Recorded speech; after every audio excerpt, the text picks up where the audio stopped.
রাজধানীর রাস্তায় দিনের বেলায়ও চলছে দূরপাল্লার বাস, রাস্তায় দেদারসে চলছে ব্যাটারি চালিত রিকশা। তার উপর সড়কের খানাখন্দেও তৈরি হচ্ছে যানজট। ট্রাফিক পুলিশ থেকেও নেই, কেউ অবশ্য আগের মতো মানছেও না পুলিশের নির্দেশ। রাজধানীর যানজটের নতুন এই কারণগুলো খুঁজে বের করেছেন সহকর্মী আখলাকুস সাফা, ছবি তুলেছেন তানভীর মোর্শেদ ও নাহিদ হোসেন। নতুন লাক্স, যাতে আছে ভিটামিন সি ও ই, আমাকে দেয় দাগহীন উজ্জ্বলতা।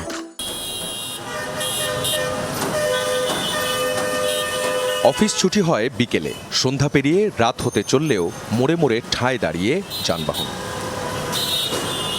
বুধবার সন্ধ্যা 7:30টায় রাজধানীর কারওয়ানবাজার মোড়ের চিত্র এটি। আটকে থাকা যানবাহনের আরোহীদের জানার উপায়ই নেই কখন পৌঁছাবেন গন্তব্যে। রাত পেরিয়ে সকাল, পরদিন কাজে বেরিয়ে আবারও সেই যানজট। মোহাম্মদপুর থেকে রওনা দিয়ে বাড়িধারার দিকে যাচ্ছেন বেসরকারি চাকরিজীবী প্রিয়াঙ্কা। বিজয় সরণি আসতেই চলে গেছে 1.5 ঘন্টা। নর্মালি 30 থেকে 40 মিনিট লাগার কথা, সেখানে হচ্ছে 1-1.5 ঘন্টা টাইম লেগে যাচ্ছে। এমন অনেকেই আছেন হুট করে যানজট বেড়ে যাওয়ার কারণ খুঁজে পাচ্ছেন না। আসাদ গেট থেকে ফার্মগেট আসতে লাগছে 1 ঘন্টা, মানে 1.5 ঘন্টা লাগছে। জানি না এখনো কত সময় লাগবে, তবে নর্মালি হচ্ছে 1.5 ঘন্টা বা 1 ঘন্টা। এত যানজটের কি কারণ? পুরো রাস্তা জুড়ে দিনের বেলাতেও চলছে দূরপাল্লার বাস। 1 কিলোমিটার রাস্তায় প্রতি 10 মিনিটে এমন বাস অন্তত 12টি। জামজটটা কম থাকতে পুলিশগুলো ক্লিয়ার করে দিত, বা পুলিশের সবাই ভয় পাইতো।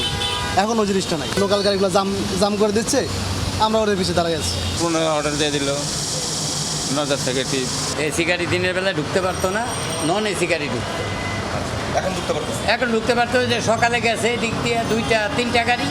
মূল রাস্তায় দেদারসে উঠে পড়ছে ব্যাটারি চালিত অটোরিকশা। প্রতি মোড়ে মোড়ে সংযোগ সড়কের মুখগুলো আটকে পড়ছে এই রিকশার কারণে। রাস্তার মাঝেও যেখানে সেখানে ঘুরছে রিকশা, আটকে পড়ছে অন্যান্য যানবাহন।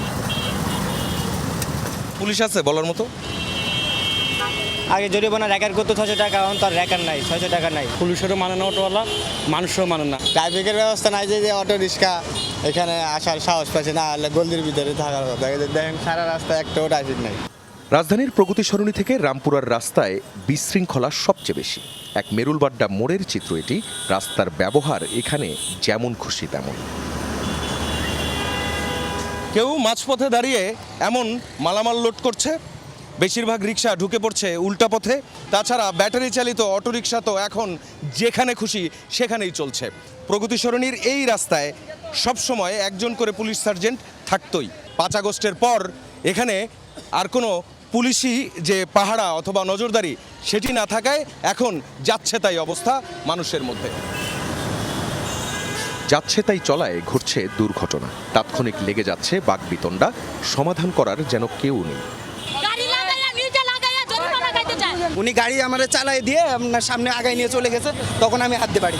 রাস্তায় এই ধরনের ঘটনাগুলো যখন আগে ঘটতো তখন তাৎক্ষণিকভাবে এর বিচার করত ট্রাফিক পুলিশ, কিন্তু রাস্তায় এখন ট্রাফিক পুলিশের দেখা নেই। তাই যে যার মতো আইন নিজের হাতে তুলে নিচ্ছে এবং অন্যরাও এসে বিচার করছে। ততক্ষণে পেছনে লেগে যাচ্ছে দীর্ঘ যানজট। রাস্তায় পুলিশ থেকেও নেই। কোনো পয়েন্টে দেখা যাচ্ছে তাদের নির্দেশ কেউ মানছে না। যেখানে দাঁড়াতে মানা পুলিশের সামনেই সেখানে দাঁড়াচ্ছে বাস। কথা শুনেন না? হ্যাঁ শুনি তো।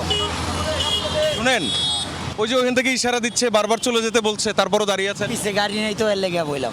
আরে শুনে না তো কথাবার্তা এগুলো, মামলা টামলা নাই। তারপরে আপনার কোনো কিছু ওই অফিসে আমাদের ফোর্সও কম, ফোর্স আমরা এখানে আমি একজন ডিউটি করতেছি। 5 আগস্টের পর রাস্তায় ট্রাফিকের কাজ করেছিল শিক্ষার্থীরা। ব্র্যাক বিশ্ববিদ্যালয়ের এই শিক্ষার্থী বলছেন, পুলিশের ভীতির আসলে কোনো কারণ নেই। আপনারা যদি সঠিকভাবে মামলা দেন, আপনাদের উপরে কারো ক্ষমতা নেই আপনাদের উপরে চড়াও হওয়ার, কারণ আপনারা সঠিক পথে আছেন। পাবলিকেরও ঝামেলা আছে, পাবলিকরাও উল্টাপাল্টা চলাফেরা করতেছে। এছাড়াও একই পথে চলছে পাতাল মেট্রো রেলের কাজ। রাস্তার অর্ধেক বন্ধ সে কাজে। সরু পথে যান চলে ধীর গতিতে, ততক্ষণে পেছনে তৈরি হয় লম্বা লাইন। এর বাইরে টানা বৃষ্টিতে নষ্ট হয়েছে রাস্তা, মেরামত হয়নি বলে বেড়েছে খানাখন্দ। সেসব পথেও যান চলছে ধীর গতিতে। 5 আগস্টের পর টানা কয়েকদিন বেশ শক্তপোক্তভাবে এই ট্রাফিক ব্যবস্থাপনার কাজগুলো করেছিল শিক্ষার্থীরা। এরপর দায়িত্বে এসেছে পুলিশ। সংখ্যায় তারা যেমন এখনও সীমিত, তেমনি কর্মকাণ্ডও রয়ে গেছে সীমিত।